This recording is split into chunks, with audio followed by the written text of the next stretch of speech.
In this question, we've been told that the continuous random variable x is normally distributed with mean mu and a standard deviation 45. A test is to be carried out for the hypotheses H0, H1 as shown.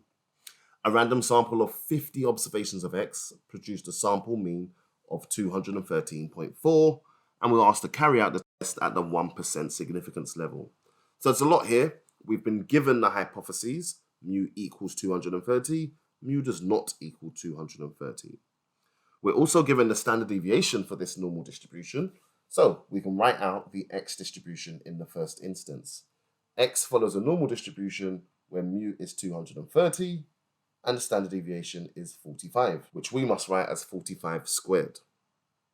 Now, we know we're taking a sample of size 50 and that the sample mean, the mean from those 50 values, was 213.4.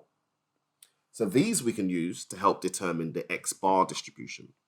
So 230 and 45 over root 50 squared. So now that we have the x bar distribution, we can go ahead and calculate our p-value and carry out the hypothesis test.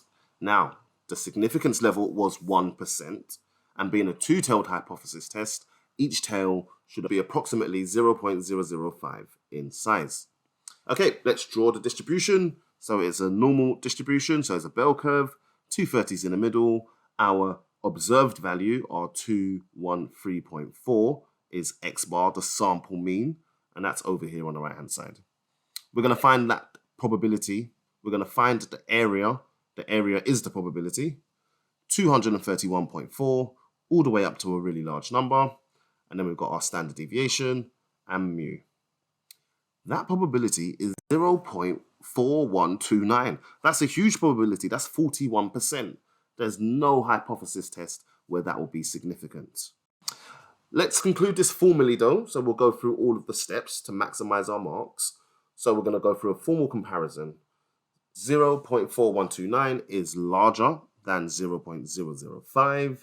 This is not significant. If it's not significant, we have no reason to reject H0. We do not have enough evidence to reject H0. If we don't have enough evidence to reject H0, then that means there is not enough evidence that mu is not 230. Okay, so that's our conclusion. There wasn't any additional context to this question, so there's no scenario to refer back to, but I can easily just talk about the parameter in this instance.